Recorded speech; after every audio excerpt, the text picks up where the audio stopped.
पाकिस्तान बिजली गैस महंगी करे, पेट्रोल डीजल पर 18% जनरल सेल्स टैक्स लगाए। LNG पावर प्लांट्स और हाउस बिल्डिंग फाइनेंस कॉरपोरेशन को बेच दिया जाए। IMF ने तकनीकी मुज़ाकरात में पाकिस्तान से मुतालबात कर दिए। कहा पाकिस्तान हर वो सरकारी इदारा बेच दे जो नुकसान में है। टैक्स कल्चर को फ़रोग दिया जाए।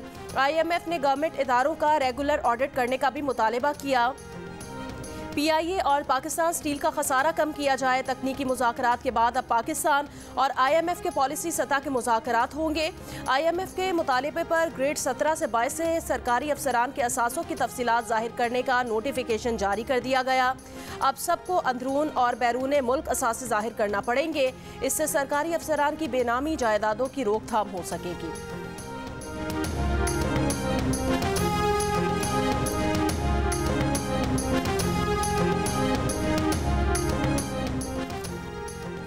एक हफ्ते में महंगाई की शरह में मजीद 2.82% इजाफा। मजमूई शरह 34.49% पर जा पहुंची। इदारा शुमारियात के मुताबिक पेट्रोल, डीजल, LPG और मुर्गी समेत एक हफ्ते में 32 अशिया ज़रूरिया महंगी हुई। सिर्फ आलू सस्ते हुए।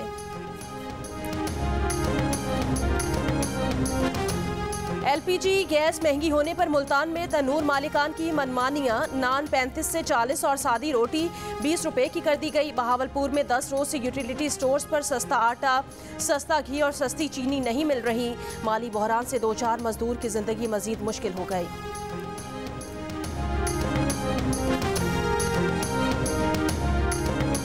असां एडो मजबूर थी विया कमाइण जे लाइ, हाणे को रोज़गार आहे न। घर में हथों खाली वञूं था।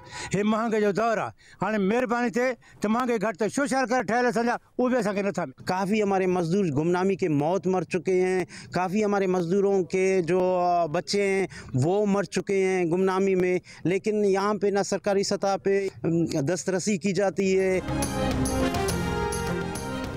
इंटरबैंक में डॉलर 5 रुपये 22 पैसे महंगा होकर 276 रुपये 58 पैसे का हो गया। ओपन मार्केट में 7 रुपये इजाफा, $1 283 का हो गया। सोने की फी तोला कीमत 1300 रुपये बढ़ गई। 10 ग्राम सोना 1,78,755 रुपये का हो गया। दहशतगर्दों को निशाने इबरत बना दिया जाएगा। सानिहा पेशावर पर रियासत पाकिस्तान का 2 टोक फैसला। शोहदा का लहू आएगा नहीं जाएगा। वजीर आजम की सदारत एपेक्स कमेटी के इजलास का एलामिया जारी। दहशतगर्दों की मदद करने वाले तमाम जराए ख़त्म करने, खैबर पख्तूनख्वा में काउंटर टेररिज्म हेडक्वार्टर्स बनाने, पुलिस और CTD को जदीद हथियार देने के फैसले। पंजाब की तरह जदीद फॉरेंसिक लैब बनाई जाएगी। सेफ सिटी मंसूबे पर काम शुरू किया जाएगा। एलामिये के मुताबिक दहशतगर्दी ख़त्म करने के लिए रियासत के तमाम इदारों को मिलकर काम करना होगा। उलमा अवाम को बताएं कि दहशतगर्द हमले हराम और कुरान और सुन्नत के खिलाफ हैं। बेगुनाहों का खून बहाने वालों का इस्लाम से कोई ताल्लुक नहीं। तवक्को है कौमी सियासी क़यादत एक मेज़ पर बैठेगी और कौमी इत्तफ़ाक़ राय से इक़दामात का फैसला करेगी। Army chief general Asim Munir ने पेशावर पुलिस लाइन्स में धमाके की जगह का दौरा भी किया। कहा हम बतौर कौम मुत्तहिद होकर दहशतगर्दी को जड़ से उखाड़ फेंकेंगे। KP के पुलिस ने दहशतगर्दी के खिलाफ फ्रंट लाइन फोर्स के तौर पर लड़ाई लड़ी।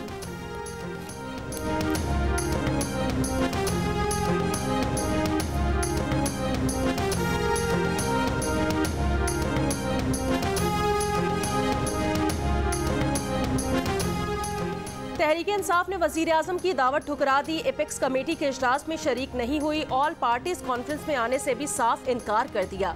वजीर आजम शहबाज शरीफ ने एपेक्स कमेटी से खिताब में इमरान खान को निशाने पर ले लिया।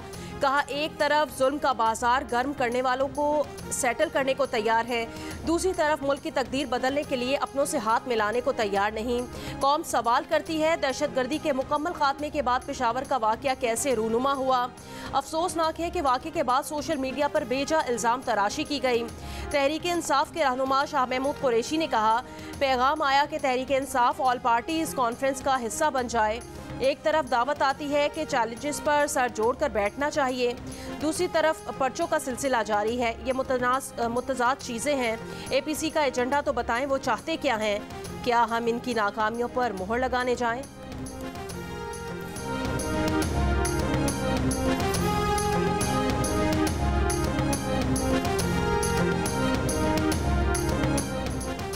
खैबर पख्तूनख्वा और पंजाब असम्बली के इलेक्शन की तारीख देने से मुतालिक फैसला नहीं किया गया। इलेक्शन कमीशन ने कहा कि दोनों गवर्नर्स को भी इससे मुतालिक खत लिखने का फैसला नहीं किया गया। लॉ विंग से मुतालिक ज़राए से गर्दिश करने वाली खबरें बेबुनियाद हैं। गवर्नर्स की जानिब से पोलिंग की तारीख न मिलने पर खुद इलेक्शन कमीशन की जानिब से पोलिंग तारीख का ऐलान करने की खबर में सदाकत नहीं। इलेक्शन कमीशन ने कौमी असम्बली की मजीद 31 नशिस्तों पर ज़िमनी इलेक्शन का शेड्यूल जारी कर दिया। ज़िमनी इलेक्शन 19 मार्च को होगा। कागजात नामजदगी 10 से 14 फरवरी तक जमा कराए जा सकेंगे।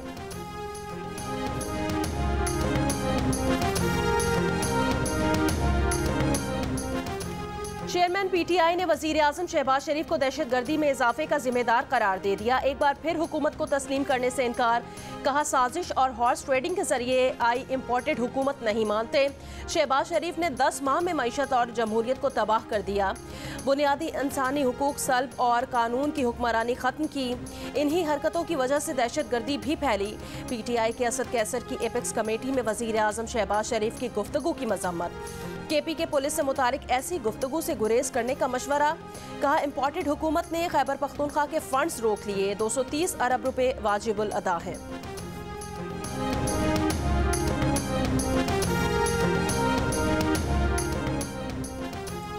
वफाकी वज़ीर दाखिला राना सनाउल्लाह ने साबिक army chief general Qamar Javed Bajwa पर 28 नवंबर तक इमरान खान की सहूलतकारी का इल्ज़ाम लगा दिया। कहा 28 नवंबर तक जनरल बाजवा और जनरल फैज़ हमीद इमरान खान की सहूलतकारी करते थे। अब इमरान खान की सहूलतकारी नहीं हो रही, इसलिए वो पागल हो गए हैं। पार्लियामेंट लॉजेस में पीटीआई के मुस्ताफी अरकान के कमरे खाली कराने का सिलसिला शुरू। फारूक हबीब के कमरे का ताला तोड़कर सामान बाहर निकाल दिया गया। कार्रवाई असिस्टेंट कमिश्नर और मजिस्ट्रेट की मौजूदगी में की गई। रहनुमा तहरीक इंसाफ फारूक हबीब ने कहा ऐसी कार्रवाइयों से उन्हें कोई फर्क नहीं पड़ता। झूठे मुकदमात, FIR, जेलें सब कर लिया, अब ये लॉजेस के ताले तोड़ रहे हैं। इससे इनकी आमिराना सोच सामने आ रही है। कार्रवाई के बाद पीटीआई के 8 मुस्ताफी अरकान ने अपने कमरों की चाबियां इंतजामिया के हवाले कर दी। शफकत महमूद भी शामिल। दीगर अरकान ने चाबियां हवाले करने के लिए 2 दिन की मोहलत मांग ली। फारूक हबीब इन अरकान में शामिल हैं जिनका इस्तीफा सबसे पहले मंजूर हुआ। इनकी नशिस्त पर ज़िमनी इंतखाब भी हो चुका। इस ज़िमनी इंतखाब में इमरान खान की कामयाबी का नोटिफिकेशन भी जारी हो चुका है।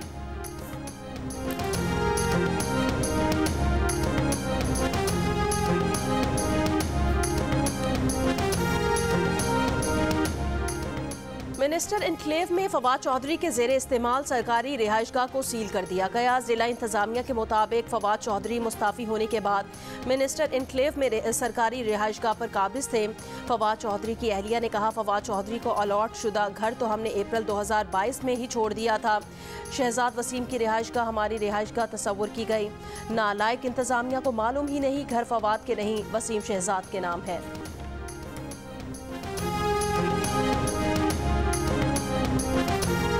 वो इमरान खान ने कहा था ना जी कि मैं इनको रुलाऊंगा। पता नहीं वो हमें कह रहा था या इन लोगों को कह रहा था जो आज रो रहे हैं। पीटीआई के रहनुमा जेलों से रोते हुए क्यों निकलते हैं? नवाज शरीफ का लंदन में सवाल। जवाब में नवाज शरीफ का इमरान खान पर तंज। कहा इमरान खान ने बहुत दफा कहा था कि मैं इनको रुलाऊंगा, पता नहीं वो हमें कह रहा था या इन्हें।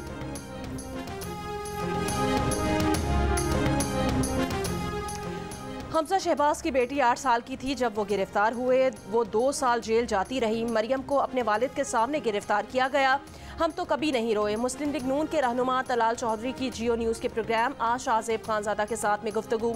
कहा जिस तेज़ी से पीटीआई रहनुमाओं को जमानतें मिल रही हैं, इतनी तेज़ी से जमानतें मिलती किसी को नहीं देखी।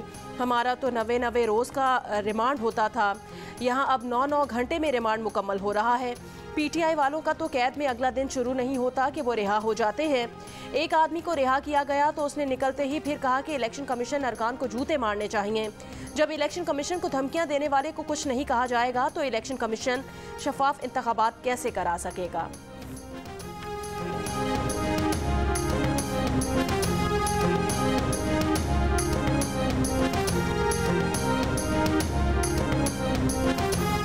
इंतखाबात शफाफ बनाने के लिए इलेक्शन कमीशन ने पंजाब और खैबर पख्तूनख्वा के तमाम बल्दियाती इदारों और कैंट के अहदेदार मुअत्तल कर दिए। खैबर पख्तूनख्वा में तमाम mayor city council, chairman tehsil council मअतल, तमाम chairman neighbourhood member village councils मअतल। पंजाब और खैबर पख्तूनख्वा में कैंटोनमेंट बोर्ड्स के सुदूर, नायब सुदूर और जनरल काउंसलर्स को भी मअतल कर दिया गया।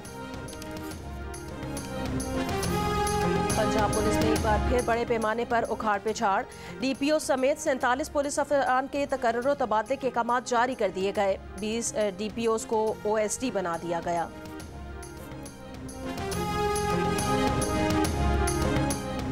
शेख रशीद के साथ साथ इमरान खान के खिलाफ भी कार्रवाई होनी चाहिए। इमरान खान के दौर में हम हर किस्म के इख्तलाफ के बावजूद दहशतगर्दी के खिलाफ इजलासों में शिरकत करते थे। इमरान खान को भी आना चाहिए था। पीपल्स पार्टी के सीनियर रहनुमा कमर जमान कायरा की जियो न्यूज़ के प्रोग्राम आज शाहजेब खानज़ादा के साथ में बातचीत। उन्होंने कहा, पीपल्स पार्टी की क़यादत पर दहशतगर्दों से ताल्लुक़ का इल्ज़ाम लगाने पर इमरान खान के खिलाफ भी कार्रवाई होनी चाहिए। सियासत में मुखालफत होती है, नफरत नहीं। इमरान खान मुखालफत और नफरत का फ़र्क भुला बैठे हैं।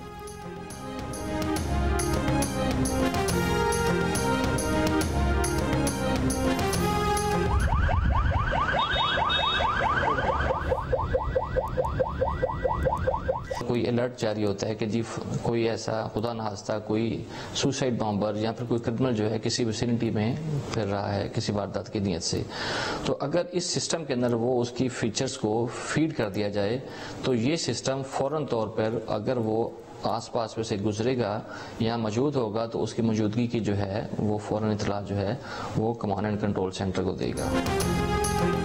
जराइम की रोकथाम के लिए कराची में सिंध पुलिस की स्मार्ट कार आ गई। स्मार्ट कार में ड्राइवर के अलावा ऑपरेटर भी मौजूद। कार में 4 मेगापिक्सल के 8 कैमरे नस्ब हैं जो गाड़ी की चारों तरफ का जायजा लेंगे। सॉफ्टवेयर से चेहरे और शनाख्त में मदद मिल सकेगी। इब्तदाई तौर पर स्मार्ट कार जिला जनूबी कराची में तैनात की गई है।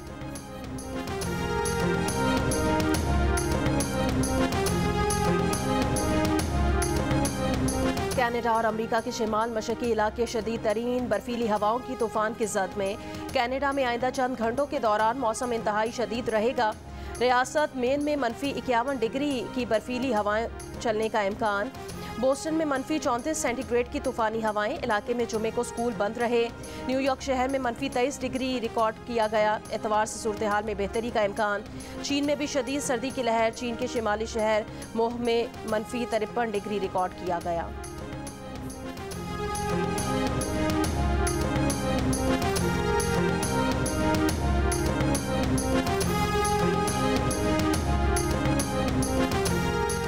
तीर कमान से मुसल्लह होकर बरतानिया के विंसर कैसल में घुसने वाली 21 साला जसवंत सिंह के गद्दारी का एतराफ़ कर लिया। कहा कि वो मलिका बरतानिया को मारकर जलीलावाला बाग के कत्ले आम का बदला लेना चाहता था। जसवंत सिंह ने 2021 में विंसर कैसल में क्रिसमस वाले दिन घुसने की कोशिश की थी। उस मौके पर मलिका बरतानिया विंसर कैसल में मुकीम थी।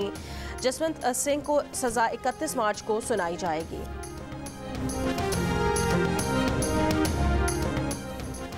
पाकिस्तान सुपर लीग 8 के टिकट्स की ऑनलाइन फरोख्त आज से शुरू होगी। पहले मरहले में मुल्तान और कराची के मैचेस के टिकट दस्तयाब होंगे।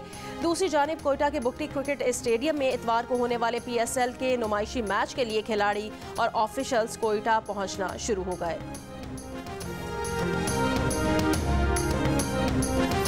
Pakistan women team T20 world cup के लिए आज ट्रेनिंग शुरू करेगी। पाकिस्तान विमेन टीम दोपहर के वक्त केप टाउन में प्रैक्टिस करेगी।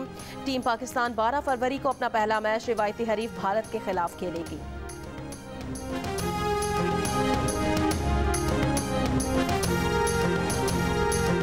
और हसना मना है में मेहमान बनेगी अदाकारा सहर खान। मेज़बान ताबिश हाशमी ने अदाकारा की वालदा से दरख्वास्त की कि वो सहर को गाना गाने की इजाज़त दे दें।